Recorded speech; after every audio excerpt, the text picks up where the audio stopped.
My presentation today summarises two related pieces of research that I conducted into the 1940 anti-invasion defences between Guildford and Dorking. Whilst I'm correctly billed as an independent researcher now, they were actually carried out for undergraduate and master's dissertations at the universities of Leicester and Oxford. So what comes to mind when we think about Britain's home front in the summer of 1940? Well, probably the Battle of Britain, perhaps the Blitz or rationing or a nation gearing up for a war economy. But I'll bet a pound to a penny that in any public poll, these gentlemen would feature quite highly.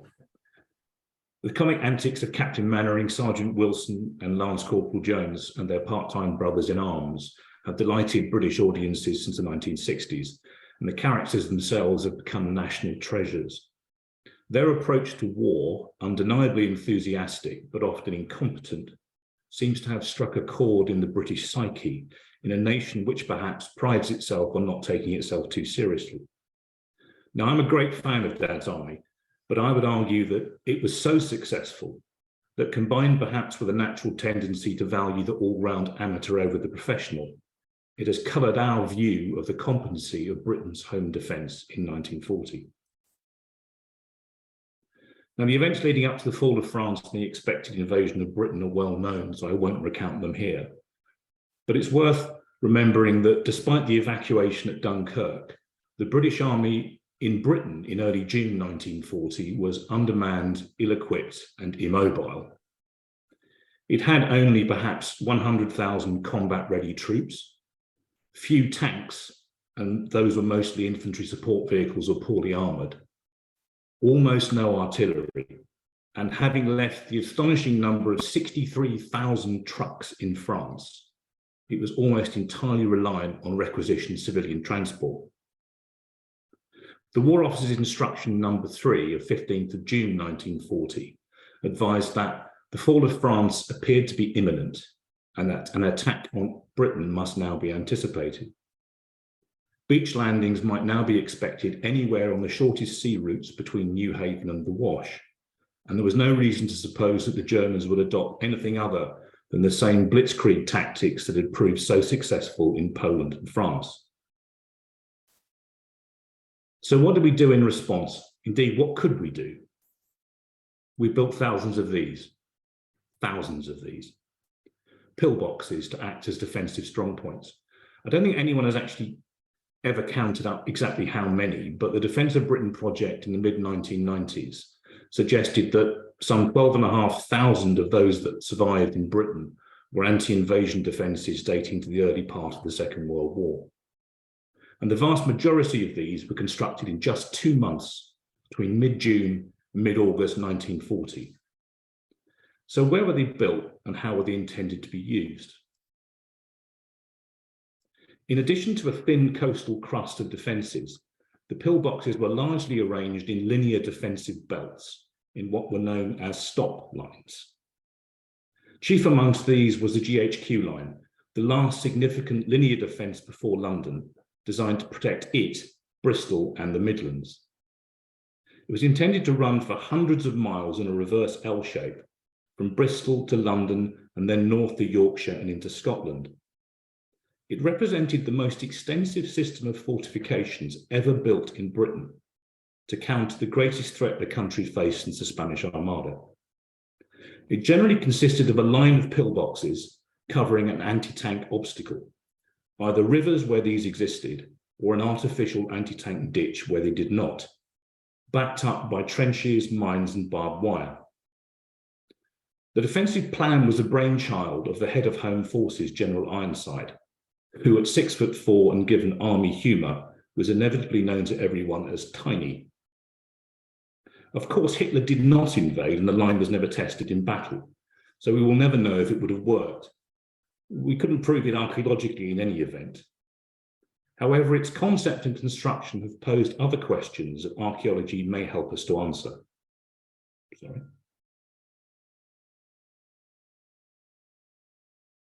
Ironside's strategy attracted criticism from the outset.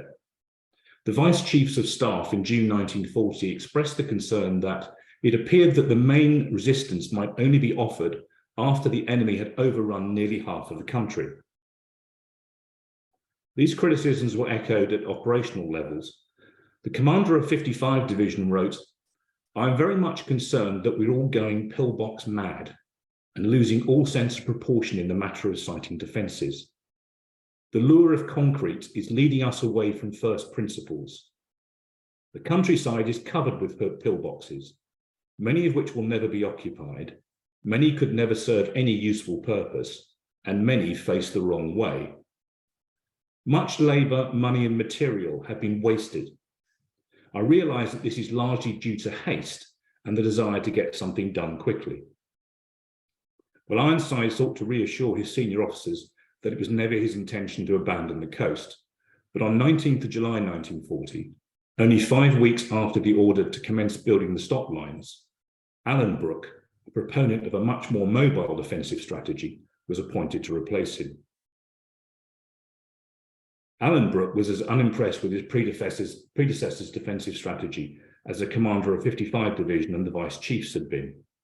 Accordingly, a memo was sent to all army commands on 8th of August, instructing them to complete works already in hand, but otherwise to cease work on the GHQ line and to relocate most of its very few static anti-tank guns to forward areas. But construction had proceeded at such a pace that by then the GHQ line was largely complete between Bristol and the Wash. The Army's Eastern Command, whose area of responsibility included the Guildford to Dorking sector, recorded that they had built the astonishing total of 2,251 pillboxes in less than 6 weeks and dug 45 miles of anti-tank ditches. Criticisms of Ironside's strategy continued after the war, with some commentators suggesting that the defences either mirrored a failed continental strategy of a visible deterrent, epitomised by the Maginot Line in France, or that rather than being expected to mount an effective defence, they were simply designed to show that something was being done in order to boost civilian morale. Don't panic, Captain Mannering. The analysis of stop lines as a coordinated system of defence has been surprisingly neglected, the only previous ones that I'm aware of being Colin Casey's at Taunton, those by Philip Rowe in Somerset, and another in Scotland. There is very little documentary evidence associated with their planning or construction, making the archaeology itself all the more important. But as Emma mentioned, it is disappearing. In almost all cases, the trenches and anti-tank ditches were filled in and the barbed wire removed before the end of the war. Only the decaying pillboxes, considered by many to be eyesores, remained as unloved reminders of this critical period in Britain's history. Few are scheduled monuments or even listed buildings, and none to my knowledge in this study area. Some have been repurposed. I've seen examples in urban environments converted into potting sheds, and even one which is now a pool house for a garden and swimming pool. Many more have been removed since the end of the war, particularly where they encroached on arable land. And the photograph here is one in Farnham, which Surrey County Council tried to blow up in the early 1960s in a test to discover the best way to dispose of them. Perhaps unsurprisingly, it seems they're quite hard to blow up. Nevertheless, many have been quietly removed. This map shows the topography of the landscape in the study areas, for the most part dominated by the steep face of the North Downs. There are gaps at either end at Guildford and Dorking through which run main roads to London. And both of these gaps have long been identified as important objectives for any invading army approaching London from the south coast. The Germans certainly thought so in 1940, describing in what can only be called an invasion guidebook the Guildford Gap as the greatest natural weakness to the barriers to London. The surviving pillboxes on the GHQ line here are shown in red. Starting from the far left, we can see that they track northeast along the River Wey to the junction with the Tillingbourne at Shalford. They then follow that river east until a point just above Albury, where the line appears to diverge and instead tracks the south-facing slope of the Downs. Indeed, from somewhere near Albury, a machine-dug anti-tank ditch is said to have stretched all the way to Dorking. This was either filled in during the war or soon after it ended, leaving very few traces on the ground of its existence and its course forgotten. You'll also see there appears to be a massive gap in the defences on the extreme right, below Ranmore Common, with apparently no pillboxes at all for some 4.5 kilometres, before the line picks up again to the north of Dorking and goes east outside our study area. Most of the surviving pillboxes in the study areas are either types 24 or 28. Type 24, shown here on the right, is the most common. Some 17 feet across, it was designed to house up to 8 infantrymen armed with rifles, light machine guns, or an anti-tank rifle. Whilst it had firing slits on all sides, a War Office training document described the pillbox as a death trap if not used intelligently, recommending that they only be used to shelter from artillery fire and that the defending troops should fight outside from the surrounding trenches. Much less common, the Type 28 shown on the left was much larger, approximately 28 feet by 20 feet, with walls at least 3.5 feet thick. It was designed to house a static anti-tank gun. That there are only 2 of these between Albury and Dorking likely reflects a dire shortage of anti-tank artillery after Dunkirk. Instead, the standard infantry anti-tank weapon of the day was this: the Boy's anti-tank rifle. It fired a 0.55-inch armour-piercing bullet out to a maximum effective range of 450 metres. It was portable, but had a heavy recoil, making it unpopular with its 2-man crews, and earning it colourful nicknames such as the Elephant Gun and Charlie the Bastard. Its performance in France was indifferent, but its high muzzle velocity meant that it could, in theory, penetrate the armour of most German tanks in 1940. So Army headquarters provided each of the regional commands with a map tracing showing where they expected the GHQ line to run, but an accompanying memo advised that some latitude would be permitted to vary the siting of individual defences as the topography demanded. I've seen the GHQ tracing, which was designed to be overlaid on a map. However, its scale of 10 miles to the inch makes it of very limited value in assessing whether the defences were built where the High Command intended. Fortunately, we have a high-level reconnaissance report from Eastern Command, and an extract covering the study area is shown here. It reads that the riverway is canalised and a complete anti-tank obstacle, provided the lock system remains. From Shalford to Dorking, the line follows the Southern Railway. About 1/4 of this line is composed of chalk cuttings and embankments, which are very steep and form a complete anti-tank obstacle. The remainder will need artificial obstacles. The great strength of the line rests in the presence of the North Downs immediately behind, which form in themselves a very strong deterrent to tanks owing to the steepness of the scarp face. Copses on the face of this scarp form complete anti-tank obstacles. And this was an important document when we consider some of the puzzles thrown up by the surviving archaeology. Given the criticisms levelled at Ironside's strategy, how did it measure up to the established military doctrine of the day concerning defensive lines? It seemed to me that techniques used in landscape archaeology might be able to provide some answers here, and this gave rise to 3 initial research questions. Does the archaeological evidence suggest that the defences were A, sited to provide mutual fire support, B, to provide effective fire covering the main anti-tank obstacle, and C, so that they would be concealed until the enemy was within range? Looking at the line of surviving pillboxes along the North Downs, other questions sprang to mind. Was it possible to rediscover the anti-tank ditch and trace the line that it's said to have followed between Albury and Dorking? There appears to be no surviving British map of the GHQ line as built, but there is a German one. More about that shortly. Could an archaeological study of the line here tell us anything about the accuracy of the German map? Finally, the apparent gap in the line below Ranmore Common of 4.5 kilometres was a puzzle. Were there really no defences here? Visibility analysis was a technique chosen to assess whether or not the pillboxes on the line were located where they could give mutual fire support and cover the main anti-tank obstacle. The concept is illustrated here on the left. Above ground elevation data is added to a digitized 2D map in a geographic information system, a GIS. This enables lines of sight to be calculated from various observer points, and areas which can or cannot be seen from them can be plotted on the map. In a process he termed fire sheds, Lacey was the first to limit the visibility from defensive sites in GIS analysis to the ranges of weaponry, thereby providing a proxy for their fields of fire. In my studies, the pillboxes would be the observer sites and fire sheds were calculated from them. LiDAR elevation data at a 1 meter resolution were used where this was available, filled in by Ordnance Survey 5 meter data where there were gaps. However, in parts of the study area, notably the towns and villages in the west, the landscape is not as it was in 1940.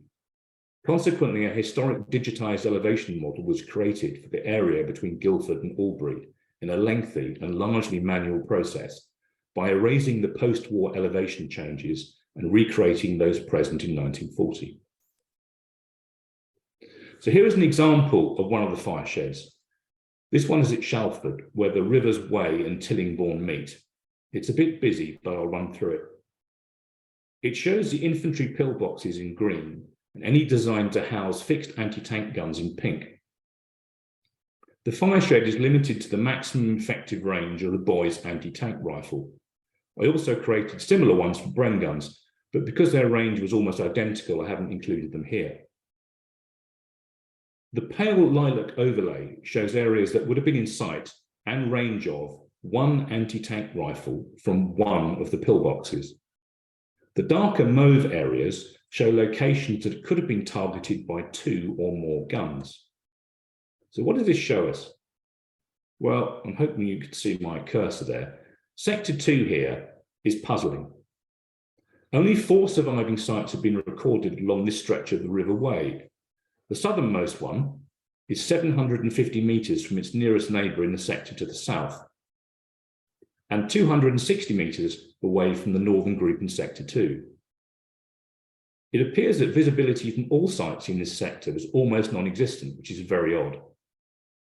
Now, it may be that wooded areas are much more dense today than they were in 1940 and are giving us a false picture. However, the river here is wide and deep, and there are no bridges, so perhaps it was thought that a German attack in this sector was unlikely. If we move on to Sector 3 in the middle here, only 9 of the 14 sites are within range of Bren gun fire from another site. This is perhaps unsurprising given their urban setting and the blocking of lines of sight that would give rise to. However, almost all of the river line here and stretching into the adjacent sector could have been covered by 1 or more anti-tank rifles. I won't run through the other fire sheds. Most of them showed a similar picture to Sector 3, at least as far as Albury, where the anti-tank defence left the line of the river.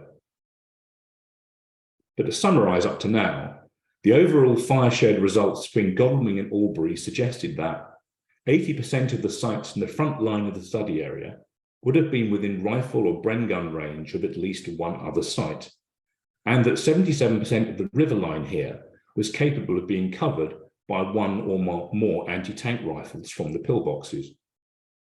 So why might we not expect these to both be 100%?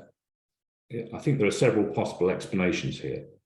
It's very possible that there are gaps in the analysis caused by pillboxes having been removed before their positions were recorded.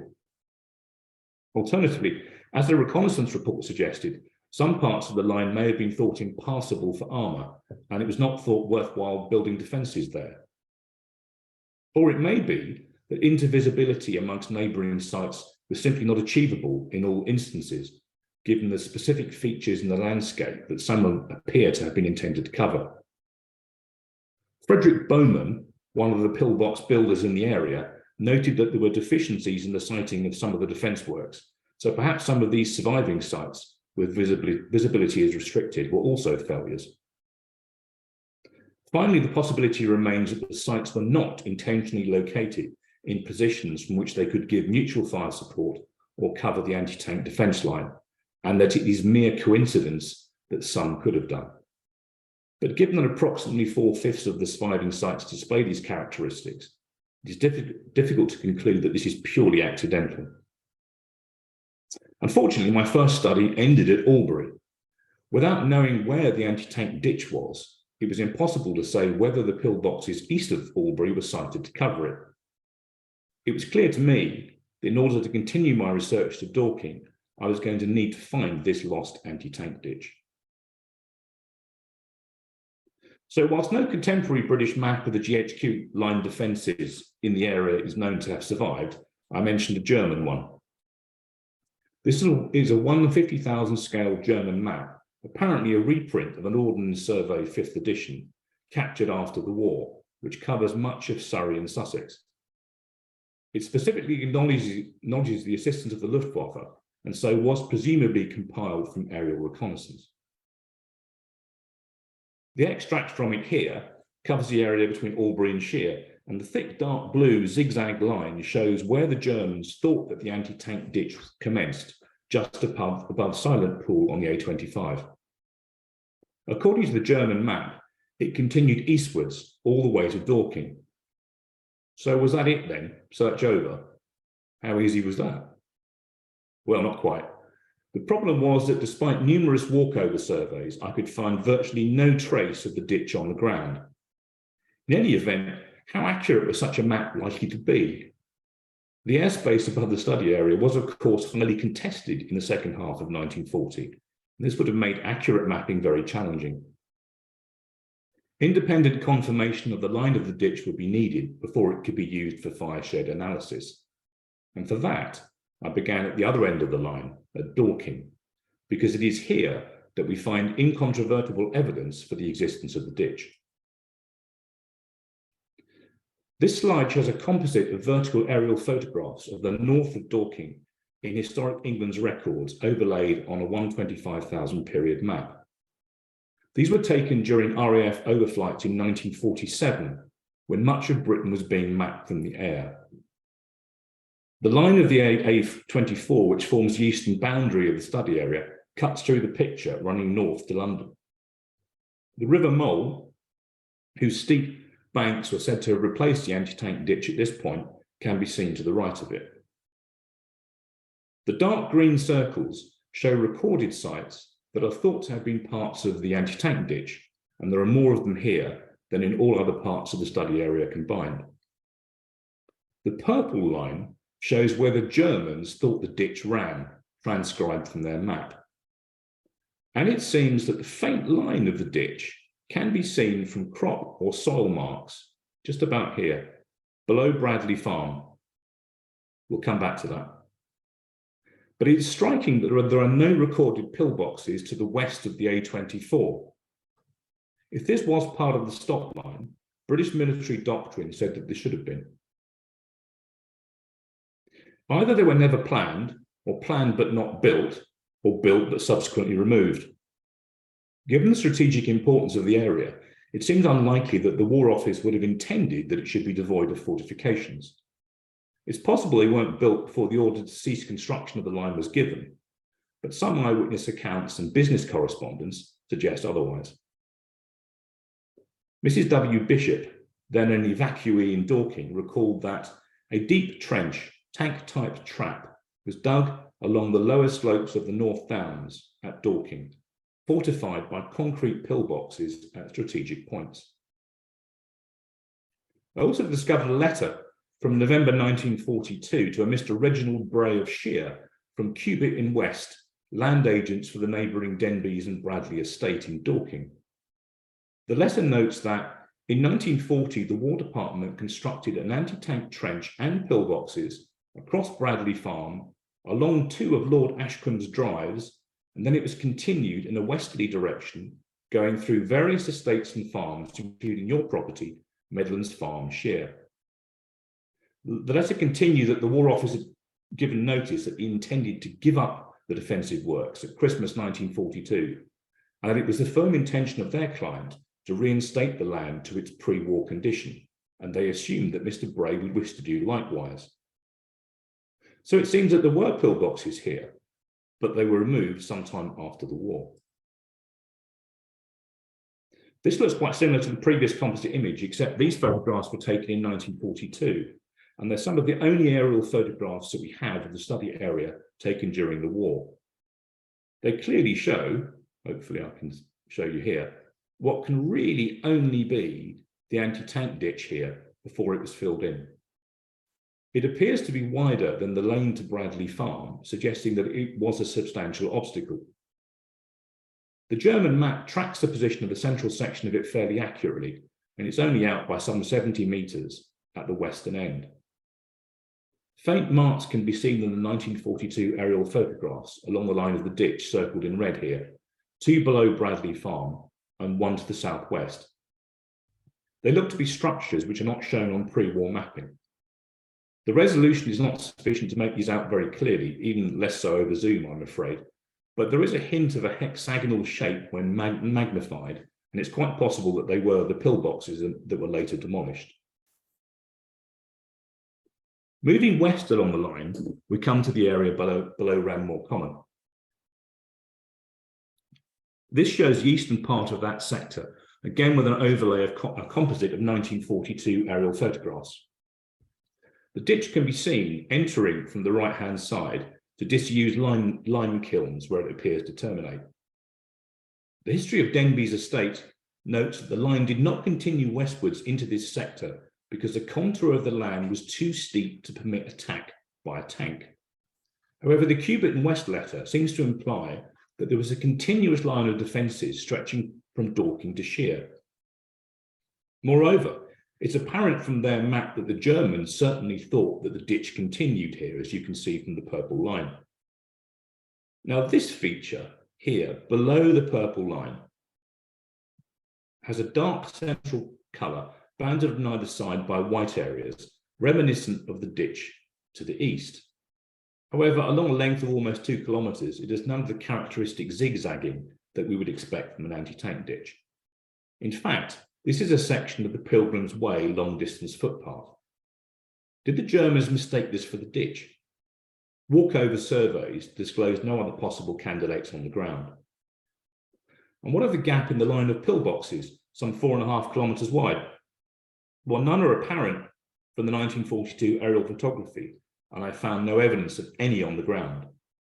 The reconnaissance report suggested the North Downs here were so steep that perhaps they weren't needed. A pre-war British Army manual on field engineering advised that a slope greater than 45 degrees was proof against tanks. This image shows the results of slope analysis in the GIS for the whole of the Ranmore sector using the 1 metre LiDAR elevation data. Areas are coloured depending upon the gradient at that point, with light beige for slopes of less than 5 degrees graduating to red for any greater than 45 degrees. The line of the Pilgrim's Way and the railway below it stand out quite clearly. However, most of the escarpment has a gradient of less than 25 degrees. Very few points have a slope greater than 45 degrees, and none are sustained over any distance. All in all, the downs here do not look steep enough to prevent the movement of tanks across them. This illustration is from a 1943 training manual, which gave instructions on how to improve a natural slope by digging a 5-foot-high vertical bank into it. That got me thinking, could the army have repurposed the existing Pilgrim's Way footpath as the anti-tank stop line in this area? The location of it here, partway up and tracking the contours of the slope, would seem to be an ideal location. Also, it would have been easier for the excavating machines operating on level ground to dig down through an already level path than to excavate across the contour of the slope, and less earth would need to have been moved. Given the emergency at the time, it also seems probable that the army would not have been overly concerned about digging up what was said to be a medieval pilgrim route. Well, a faint possibility, perhaps. But photos that I took looking along the Pilgrim's Way, particularly the bottom one here, I think, are somewhat reminiscent of the War Office diagram. Of course, it doesn't explain the absence of pillboxes, but we've seen in the previous sector that they may have been built and removed, and much of the land here was owned by the same family. Still, no zigzags though. Time does not permit us to examine the entire line here, but moving westwards again for a couple of kilometres, we come to a 4-kilometre stretch between Gomshall and White Downs. Again, this is aerial photography of the 1947 survey. There's an unexplained gap of about 1 kilometre between two of the pillboxes to the west of Dunley Hill, but otherwise they're quite closely spaced. But the evidence from the aerial photographs that is the most striking is a vivid white scar running across the landscape, in most cases tracking the line of the surviving pillboxes, complete with zigzags every few hundred metres. Whilst it touches footpaths and tracks shown on pre-war mapping at various points, this feature does not seem to be associated with them. It also has a ragged edge, similar to the feature in the 1947 imagery in the Dorking sector, which we know marks the line of the infill ditch there. And consequently, it does seem very likely that this scar here discloses the line of the fill ditch in this sector. Again, the Germans thought it was here, although they do seem to have placed it up to 400 metres south of its likely position at various points. Moving west again and skipping a couple of kilometres at Netley Park, we get back to Albury, where the ditch is said to have commenced. The Germans, as you can see from the purple line, thought this was at the A25 between Newlands Corner and Silent Pool. However, from the 1947 aerial photography, it looks as though it may have tracked slightly south along here of where the Germans placed it. There are what may have been another 2 pillboxes in the open fields, circled again in red, both long since gone. There is a gap in the pillbox line straddling the A25, 1 kilometre wide. However, Gerhard Höfner, a Czech refugee living in Albury in 1940, records that there was at least 1 pillbox here, but it was removed when the road was remodelled after the war. There is also a faint suggestion, which you may be able to see here, that the ditch continued west of the A25.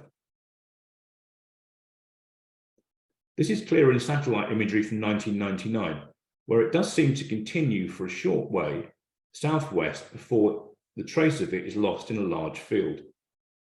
If it reached the edge of that field, it would make sense given the line of pillboxes here.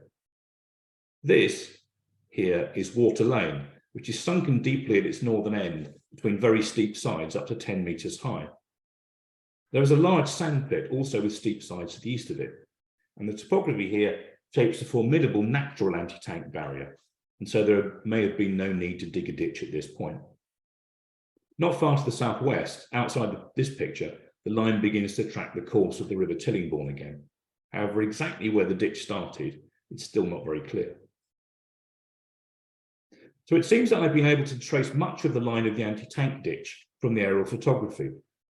But despite many walkover surveys in various sectors, I'd found no remaining trace of it on the ground, other than some faint hollows at Dorking, where the course of it was already known. It appeared that almost all traces of the ditch had been removed when it was filled in. That is, perhaps, until in true Sky Discovery Channel fashion, on the last day of my planned fieldwork, I stumbled on a chance discovery. The area circled in red is 45 metres south of the pillbox, where the line of the filled ditch in the aerial photography appears to cross a steep path running north up the downs from Silent Pool. In an adjacent band of woodland to the east, no more than 15 metres wide, I found this. I apologise, it's not the world's greatest photograph, largely because I'm not the world's greatest photographer, but here there is a shallow depression between 2 sloped banks, the northern bank being higher at approximately 1.5 metres and the lower less than 3/4 of a metre high. The feature does not extend beyond either edge of the woodland. There's a field on the eastern side with a small farm gate, which you might just be able to see, but there is no access for vehicles here. No track or path continues to the west either, but there is a gap between rows of vines, which appears to follow the westward line of the ditch seen in the aerial photography. The cross-section of this feature is somewhat reminiscent of the diagram accompanying War Office instructions on how to improve a natural slope, albeit one where the banks have slipped over the years. If, as I think it is, this feature exactly on the line shown in the aerial photography is a surviving but degraded and very short section of the main anti-tank ditch, then it appears to be previously unknown and may be the only one in the study area. So finding the course of the anti-tank ditch enabled me to recalculate fire sheds for the pillbox sites east of Albury up to the gap at Ranmore Common. And this slide summarises those results. The ditch line from the German map here is shown in red. The probable course of it from the aerial photography is in black, and the gap in the middle you can see is at Netley Park, where the line was uncertain. The course of the line was uncertain because it ran through woods. And the anti-tank rifle fire sheds from the surviving pillboxes show that most of the ditch could have been covered by effective fire from them. So I'll now briefly try to draw together some conclusions for the whole study area between Guildford and Dorking. Looking at the original research questions again, does the archaeological evidence suggest that the defences were sited to provide mutual fire support? Well, 85% of the surviving pillboxes along the main defensive line as far as Ranmore are within rifle or brain gun range of a neighbouring site, so I would say yes. Is there evidence that the main anti-tank obstacle could have been covered with effective fire? 82% of the anti-tank defence line that has been identified up to Ranmore could have been covered by one or more anti-tank rifles from the known surviving pillbox sites. So again, yes. Were the pillboxes concealed until an approaching enemy came in range? One of the criticisms of the GHQ line was that it mirrored a failed continental strategy of visible deterrent epitomised by the Maginot Line. Well, actually, the Maginot Line as a fortification wasn't a failure. It was just built in the wrong place, but that's another story. But can the defences on the GHQ line be compared to them? On the left, we see a typical infantry pillbox in the study area, some 17 feet across with a low profile and built into the side of a slope. On the right is the entrance to one of the massive Maginot Line fortifications, designed to house 1,000 troops for months at a time. And there's no contest really, is there? In rural settings, the pillboxes were dug into forward slopes, where possible, further reducing their profile. And most seem to have been provided with hooks and other attachment points from which netting could be hung to break up the symmetrical line. The example on the bottom right here has been draped with a camouflage net by modern military reenactors. In more urban environments, camouflage and disguise needed to be, and often was, more creative. The Czech refugee in Albury, Gerhard Höfner, recalled that all the pillboxes were camouflaged, usually made to look like haystacks or small barns. This was done with wooden frames covered with canvas and painted, some with thatched roofs. One looked like an old castle. Another, on the A25 below Newlands Corner, was made to look like a filling station, with a thatched roof and wood canvas sides painted to look like the office. There were even real petrol pumps outside. So I think we can safely conclude that the GHQ line was not intended to be a visual deterrent, and that the pillboxes were sited, so far as possible, to be hidden until the approaching Germans had come in range. Back to our other research questions. Was it possible to trace the line that the anti-tank ditch is said to have followed between Albury and Dorking? Well, the studies uncovered the probable course of 7.8 kilometres of it, largely from the 1947 aerial survey. Whilst there are still some gaps in our knowledge, this accounts for about 85% of the distance between Albury and the gap at Ranmore Common. And a previously unknown surviving section of it above Silent Pool may have been discovered. If that is the ditch, my guess is that located in a narrow sliver of unmanaged woodland between two fields, it just may not have been thought sufficiently important to fill in. Can the studies tell us anything about the accuracy of the German map? Well, other than perhaps at Ranmore Common, the Germans seem to have recorded the line of the ditch quite accurately, documenting where it changed direction as it zigzagged across the landscape. In any event, for reconnaissance purposes, it was perhaps only the general location of the ditch that was important to the Germans, not its precise position. Was there, in fact, a gap in the GHQ line at Ranmore Common. Well, despite some primary documentary evidence to the contrary, unless it followed the line of the Pilgrim's Way, it seems unlikely that there was an anti-tank obstacle in this sector in 1940. There is no evidence of the remains of one from either the 42 or 47 aerial surveys, which had provided clear evidence for it elsewhere. The apparent gap in the defences here is a mystery. The area is only a short distance west of the main road to London, and another metal road crosses the downs here, which do not in any event appear to be steep enough to present a serious hindrance to tanks. The slopes were heavily wooded in 1940, but so were other parts of the downs where it was decided that an artificial obstacle was required.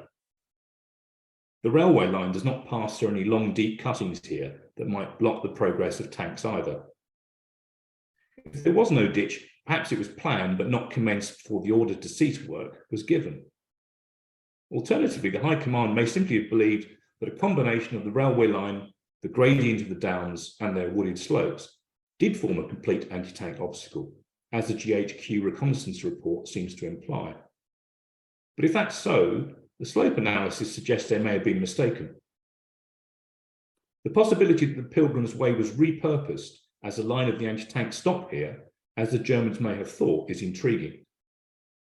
Geophysical survey at various points on it might indicate that the German map here is correct.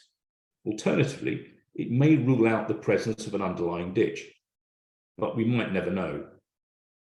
If a ditch was dug here, its short lifespan, with the infill probably coming from the original spoil, may provide poor geophysical returns. To summarise then, the GHQ line was no great strategic obstacle, but it was not intended to be. Ranmore Common aside, the evidence suggests that most of the defences in the study area appear to have been carefully sited in the landscape to allow mutual fire support and to cover the anti-tank obstacle with effective fire, while so far as possible remaining hidden from an attacker, all as the military doctrine of the day required. Therefore, it does seem that it was intended to be a credible defensive network, rather than being built as a visible deterrent, or simply to bolster the morale of Captain Mannering. Ladies and gentlemen, thank you very much for your kind attention.